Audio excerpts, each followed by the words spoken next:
on va pas se mentir, c'est quand même une victoire très ric-rac de la part de l'équipe de France. Salut à tous les gars, c'est Azial. Aujourd'hui, on se retrouve pour une nouvelle vidéo débrief et enfin, l'équipe de France est rentrée dans cet Euro 2024. Enfin, on va pouvoir encore plus rentrer. Moi personnellement, j'étais déjà dans l'Euro les gars, mais je sais que certains d'entre vous, ils n'avaient pas encore pris le truc, ils n'avaient pas pris le train, ils n'avaient pas encore regardé la plupart des matchs, ils n'étaient pas trop dans leur Euro, surtout que le temps en ce moment, on va pas se mentir les gars, que ça aide pas à être dans la vibe Euro, etc. Là, l'équipe de France est enfin rentrée par une victoire 1-0 sur un CSC de Weber face à l'Autriche, dans la douleur. On va pas se mentir, j'ai un peu titré ça dans la douleur parce que pour moi, j'ai beaucoup de choses négatives à dire sur ce match déjà globalement. Les Autrichiens, voilà, qui s'en sortent très bien parce que les Autrichiens ont été quand même très agressifs. Après, c'est leur jeu, hein, le gegenpressing avec Ralf Rangnick, on connaît.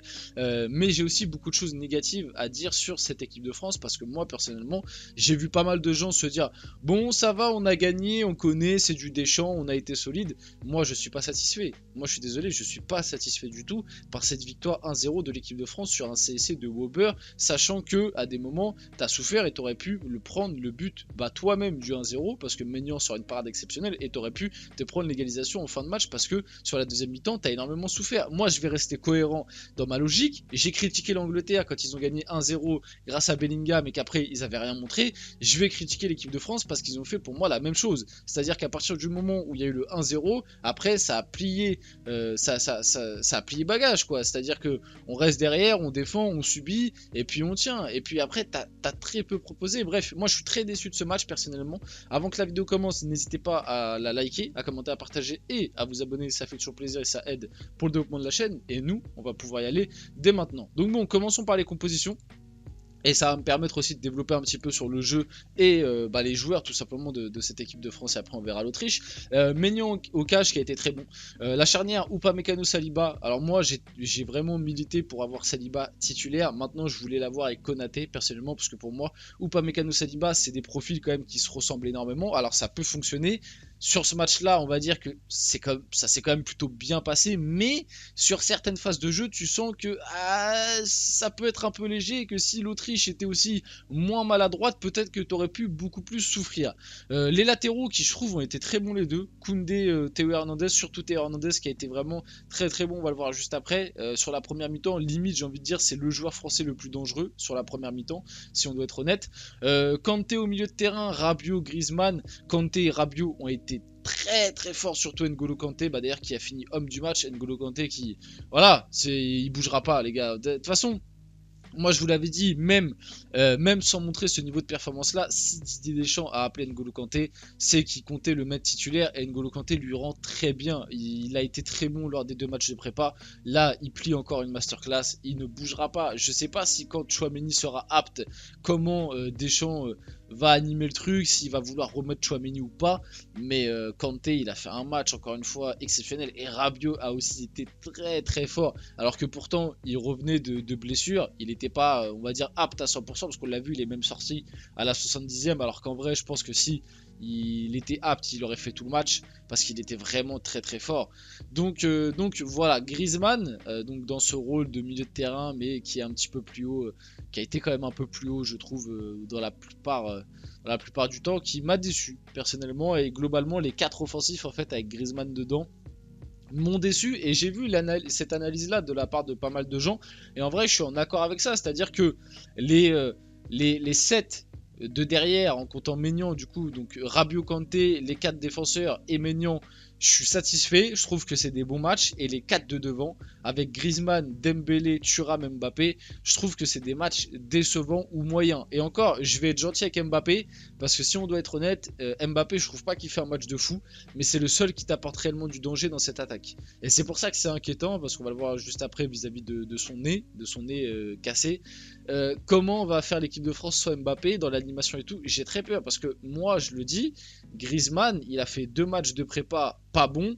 Là ce match là c'est moyen. Je vais pas dire qu'il a fait un mauvais match, mais c'est moyen. Thuram, c'est catastrophique. On va pas se mentir, Thuram, c'est catastrophique. Je sais pas comment il fait pour être titulaire. Mets-moi Barcola ou Kingsley Coman. Au bout d'un moment, arrête de mettre Marcus Thuram dans ce rôle hybride, là, d'ailier gauche pour défendre. Et quand à la balle, il va en pointe pour dédoubler avec Mbappé. Au bout d'un moment, arrête de me faire ce truc là qui fonctionne pas. T'as déjà fait ça pendant la prépa, pendant les matchs de prépa, c'était dégueulasse. Ça aide. En plus, je pense que ça aide pas du tout Marcus Thuram. Et Marcus Thuram n'a pas les qualités. Il n'a pas les qualités pour faire ça. Marcus Thuram, ça fait beaucoup de jokers, je trouve personnellement.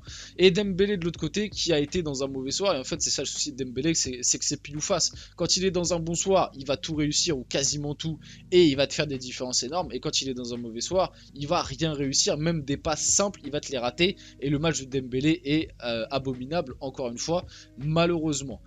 Côté Autriche, vas-y, on va passer. Côté Autriche, voici la compo en 4-2-3-1 avec Penzo Cage, Danzo, Wöber. Wöber, il a été. Oh, le match de Wöber, c'est vraiment montré dans toutes les écoles de cirque, hein, c'est pas du football ça. Même Danzo qui a été très très rugueux.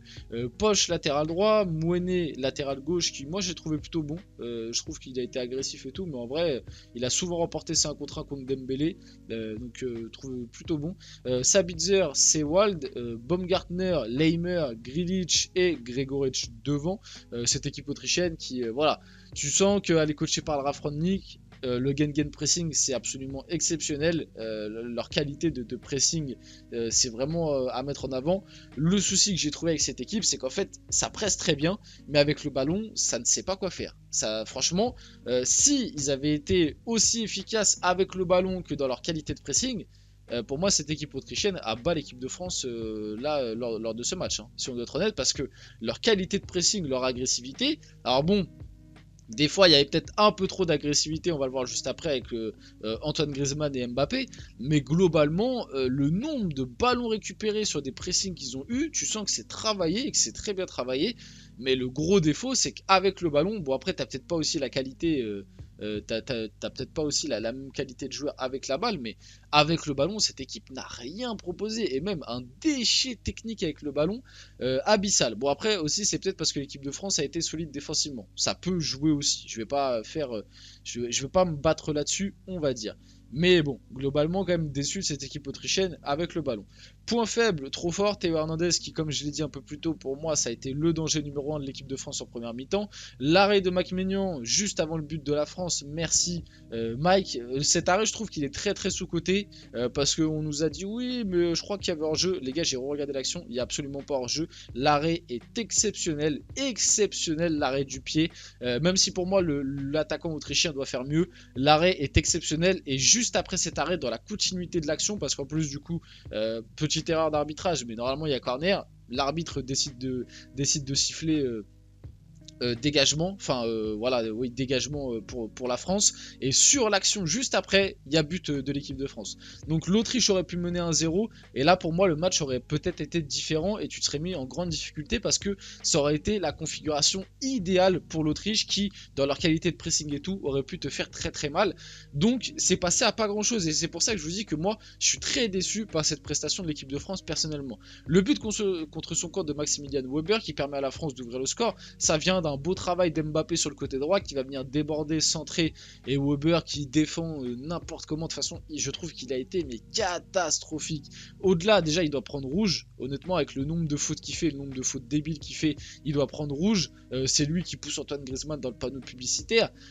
Il met un but contre son camp. Dans le jeu, avec la balle, il t'a fait un nombre de relances catastrophiques. Bref, prestation horrible. On peut parler de la première mi-temps de William Saliba. Quel patron de la défense ce soir. Il a été très bon en première mi-temps, un peu moins en deuxième, je trouve.